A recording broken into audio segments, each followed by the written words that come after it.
Heather, good morning. The Pac-12 was the last one to start. Then they have that truncated schedule, and everybody else is not playing non-conference opponents, yet apparently they are now going to be dipping back into the non-conference slate if they meet a certain criteria. Why are they doing this, and what's the criteria?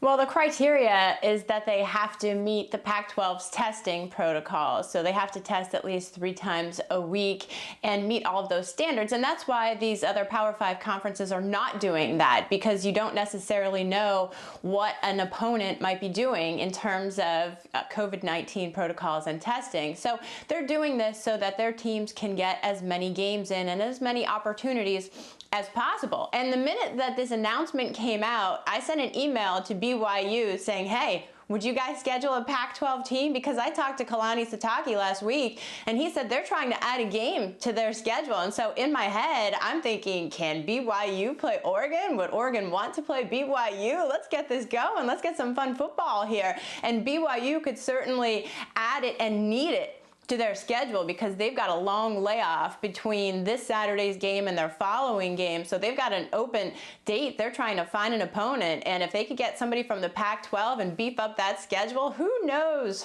how high they might rise in the eyes of the selection committee. Heather, who benefits most from the Pac-12 allowing these non-conference games?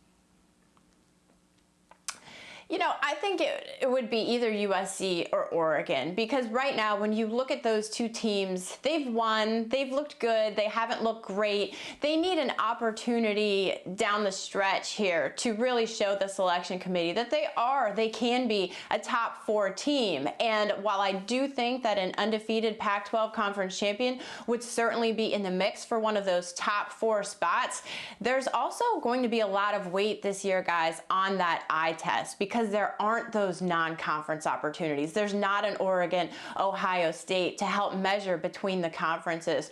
So I would think that it would be one of their contenders would benefit most from it. BYU and both Cincinnati are trying to better yet build cases to get it be a part of that Final Four that you mentioned. What do they need to do to be pushed in there? Well, all of the stars have to align, and I think Cincinnati at UCF is by far the biggest test of the Bearcats season. And if they can finish undefeated and win as a conference champion, I think that their total strength of schedule down the stretch would be better than BYU's if BYU's stays status quo. That being said, Cincinnati needs an undefeated conference champion season. It also needs chaos ahead of it. The worst possible thing for Cincinnati would be for Notre Dame and Clemson to be in the mix, and for Florida and Alabama to be in the mix. They need some teams above them to fall off. Heather, this week we have Bedlam between Oklahoma and Oklahoma State. Which team benefits more from a win here? Well, I think Oklahoma State has to continue winning for the Big 12 to continue to stay at least on the edge, on the perimeter of this college football playoff conversation, because I refuse to write off any one-loss Power 5 conference champion.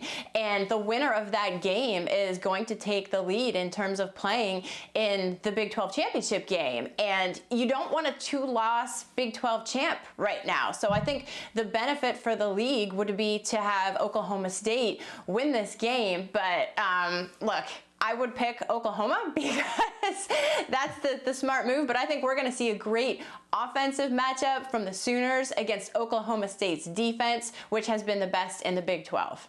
No doubt. That'll be Saturday Night Football on ABC with that great rivalry renewed. Obviously, a 2-loss team has never made the playoff. Heather just mentioned that's where the Sooners sit at this particular point. But with the playoff in general, the committee is essentially being super hesitant to push anything back, even though we know any day we wake up, anything could be different in this world. Why are they so staunch in that digging in their heels to say, this is it, and this is the way it's going to be, unless it has to be different? Well, two main reasons, and one is because even if you push the semifinal back a week from its current date of January 1st, you are into NFL playoffs. Now, that being said, can you play it on play the semifinals on a day that's not a traditional college football Saturday? Yes, probably. It would be strange, but there's also the contracts between particularly the Rose Bowl and of course the Sugar Bowl, and how would that all work out? And then as you back up the semifinals, guys, the next open Saturday is between the NFL playoffs and the Super Bowl. That's January 30th. So this whole discussion about pushing the playoff back starts with the semifinal. That's why they're saying if a team cannot play in a semifinal because of a COVID-19 issue, they're not going to select a replacement team, but they also don't have an answer beyond that. And it's because of that calendar issue that I just laid out for you.